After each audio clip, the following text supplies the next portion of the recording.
Alright folks, here we are taking a look at some brains. So for this next couple of videos, what I'm going to be going over is doing a little bit of comparative anatomy between the sheep brain and the human brain. You can see in the background that we've got a three-dimensional model here of a human brain, and then I've laid out three sheep brains in front of you. Now these brains right now are currently encased within the meninges, and at this point in time, you should know by now that by the time you get to a lab situation like this, that again the meninges are the supportive connective tissues that surround the structures of the central nervous system, the brain and the spinal cord. All right. So first, what I'd like to do is, in this particular video, is just give a little bit of a introductory, just to introduce some introductory topics about the brain and how you should think about this, not just from a gross anatomy lecture standpoint, but also from a lab standpoint as well. And then what we'll do is we'll move on into I'll remove the meninges, and then we'll take a look at some of the structures without the meninges, and then I will divide the brains into a few different sections so we can take a look at some of the various structures within the brain. And I won't do this all in one video. So, all right. So on that note, let's get rolling. So essentially, again, we'll be doing some comparative anatomy between the sheep and the human brain, and obviously we just do not have easy access to human brains to take a look at on a regular basis. But what we can do is we can compare and contrast some similarities and differences between brains of other animals, because for example, the sheep is going to have a lot of the exact same structures that we do. It may be organized a little bit differently than ours, but they're going to be very similar nonetheless. So essentially what this is good for is for giving students a good three-dimensional view of the brain. Even though you're not looking at a human brain, you can still really get a good picture for what the inside of a human brain is going to be like. All right. Now again, a few differences between the two. One, you can see that being that a sheep is a quadruped, that these are animals that are on all fours. All right. You notice that the spinal cord protrudes horizontally, horizontally along it, down the vertebral column where the sheep's vertebral column is located. Whereas, as you know, with us humans, that we are vertical creatures, we're bipeds, so as a result, our brain stems are more vertical, while theirs are horizontal, along with our spinal cords as well. All right, so so some of these, like I said, and because of that, that's going to make some of these structures seem like they're in a little bit of different positioning, but in the end, like I said, the major structures, as an undergraduate student, that you have to know are going to be present here within the brain. All right. Now, a little bit of terminology that you need to be acquainted with when working with the brain. For starters, just your basic anatomic directional terminology. So anterior. All right, so if we take a look at this brain right here, or if we just kind of flip all these around. Okay, so we can say either anterior, when you know of as anterior, meaning towards the front, okay. Another common word that you're going to see that's used to describe towards the front of the brain is a word that's rostral, R-O-S-T-R-A-L. All right, rostral. So the word, rostral, again, just means towards the front of the brain. Rostral literally means towards, the beak or the nose. Okay, but you know that the nose is on the anterior side of the head. Okay, so whenever you see that, or you're learning about this and you see that a structure is rostral to another, or you're reading about this and you see that, when you see rostral, you should already think in front of or towards the front of the brain. Okay, and the opposite of rostral would then be caudal. Okay, so or think of caudal as being like posterior. Okay, so of as posterior as behind or towards the dorsal literally means towards the back itself. So posterior, behind, towards the back side of. Caudal, okay, again means towards the back of the brain. Okay, now this, it's really easy to illustrate this in a quadruped, because notice that, the word caudal sounds a lot like cord, okay? At least it always has in my mind. All right, and notice that the spinal cord right here is in the very back side of the brain. Okay, so if we say caudal, think in your head toward the cord, okay, towards the cord. And then same thing with the human brain here. notice that the spinal cord and brainstem don't exactly meet up. It's fairly centered, but also a little back. Okay, so like I said, think caudal toward the back. So rostral towards the front, caudal towards the back, and like I said, you need to know that because I'll be throwing those terms around here and there along with whoever else is teaching this class. At least they should be. All right. So and then your normals, superior, inferior, and so on. Now, what we're looking at here, again, these brains are enclosed within the meninges, and the layer of the meninges that you're looking at right now is the dura mater. Okay, remember the dura is the most superficial aspect of the meninges, and one thing to bear in mind about the dura mater that's different with the brain than it is with the spinal cord is that the dura mater actually physically comes in contact with the cranial bones. Okay. So and remember that the dura mater has two layers. It has a meningeal layer that comes in contact with the, that faces inward towards the other two layers of the meninges, the arachnoid and pia, and then it has a periosteal layer that fuses with the bone itself, the cranial bones. Okay. And which means that one, this does a very good job of helping suspend the brain in place, and two, that also means, if you're going into surgery, if you're a student who wants to go into surgery, whether you're a surg tech, a surgeon, whatever it may be, a nurse, that when if you have to remove a piece of the cranium, that it's not as simple as you just saw the cranium and then boom, it comes out. You have to peel the bone off the dura mater. Okay, and what you're looking at right here is an inward fold of the dura mater called the superior sagittal sinus. Okay, the superior sagittal sinus, and essentially what this is the major drainage channel for cerebral spinal fluid. Okay, by the time you got into this point as well, you should understand how cerebral spinal fluid circulates around the central nervous system, and this is the major drainage channel of that fluid. Getting that fluid back into the bloodstream. All right. And then you'll notice underneath the dura mater and the other layers of the meninges, you can see these various folds and these grooves. And remember, a fold of the brain is a gyrus, and a groove in between it is a sulcus. Okay, and you can kind of get this up close for you. If you look closely, where'd my probe go?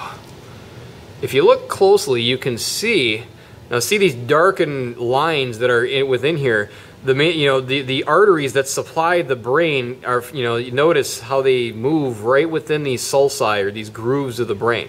Okay, so and then now you should be asking yourself, well, why do these folds even exist in the brain? Okay, and essentially there are just so many neurons within the brain that by having the brain, the cortex, especially the cerebral cortex, by folding in on itself, that basically allows us to conserve space. All right, so by creating these folds, more neurons can be packed more tightly together in a smaller area. All right, and essentially each gyrus, each gyrus, there is cerebral cortex associated with each gyrus.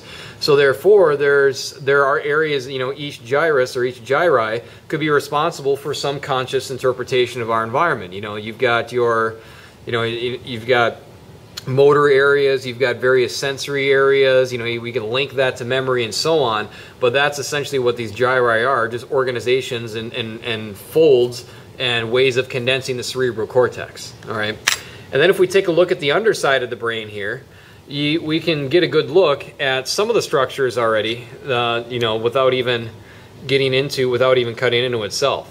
What you see here, these are olfactory bulbs, just like what we have. These olfactory bulbs, are on the superior aspect of the ethmoid bone. They sit right on the cribriform plate of the ethmoid bone. And then the cranial nerve number 1, the olfactory nerves project through the olfactory foramen of the ethmoid bone down into the nasal mucosa of the nose.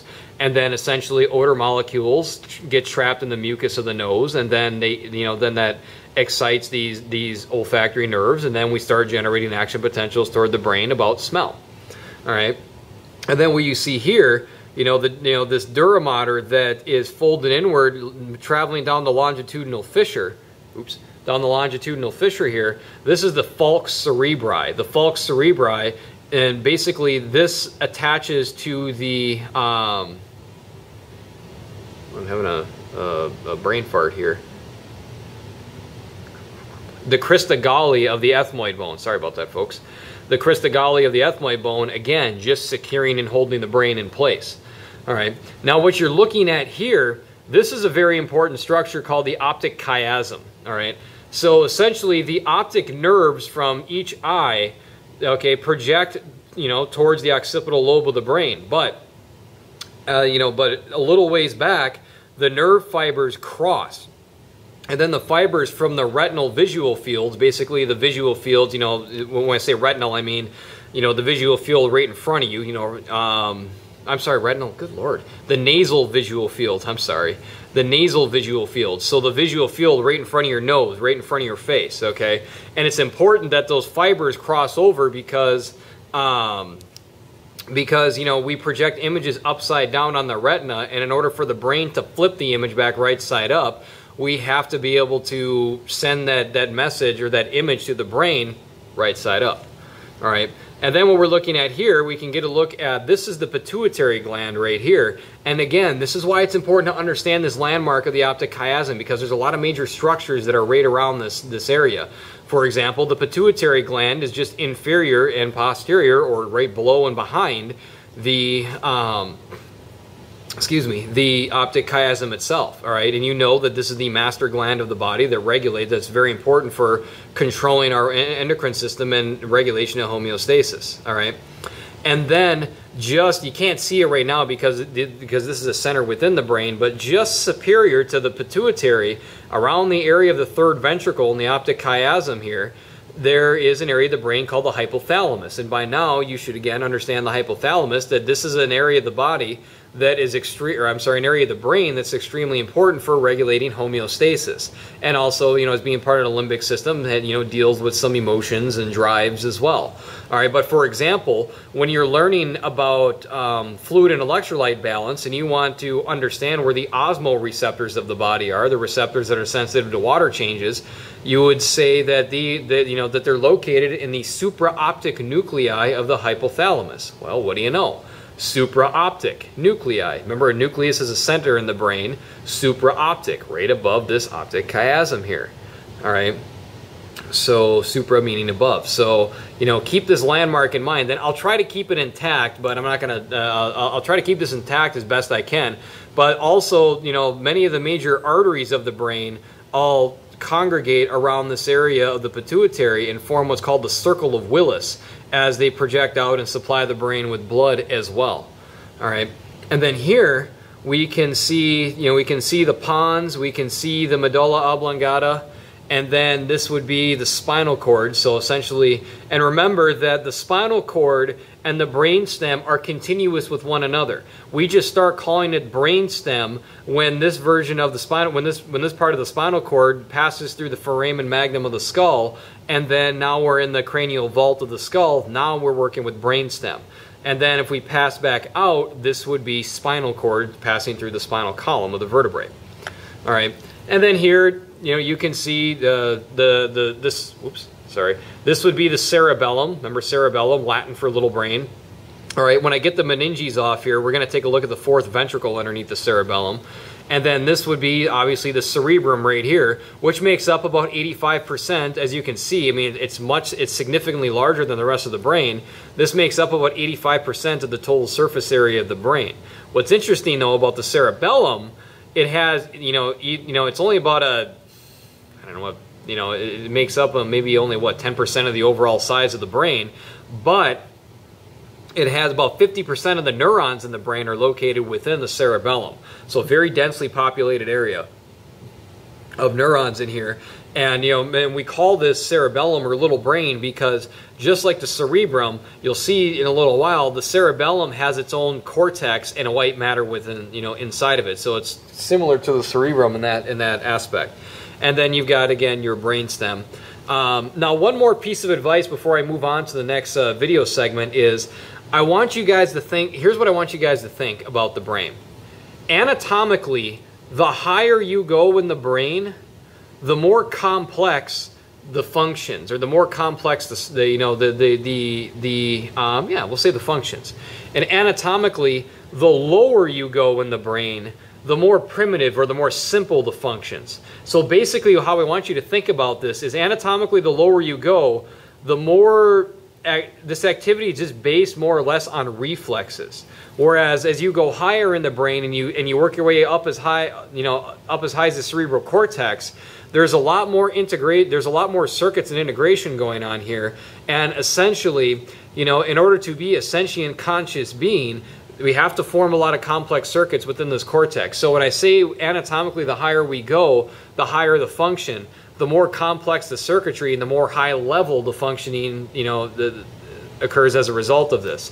Whereas, when we go, to areas of the brainstem, for example, like in the medulla, it's as simple as, we want to regulate our heart rate or blood pressure. Okay, blood pressure rises. There are a couple of nerves that work their way up towards the, from the baroreceptors of the, within the aorta and carotid bodies that start generating action potentials to the cardiac center of the medulla, and then that will in turn stimulate some activity in the medulla, and then you just send and have some outflow right back out. Okay, so you notice it's just nice little simple feedback loops anatomically the lower you go, and then as you start to work your way up, the circuitry gets a lot more complex. Okay, so that's something I want you to think about with these brains as well. So I'm going to stop this video here, and then next I'm gonna take the meninges off of these, and then we're going to look at a little bit more anatomy, and then talk a little more, and then I'll cut into a few different sections, and then we'll take a look at the various areas within the brain itself.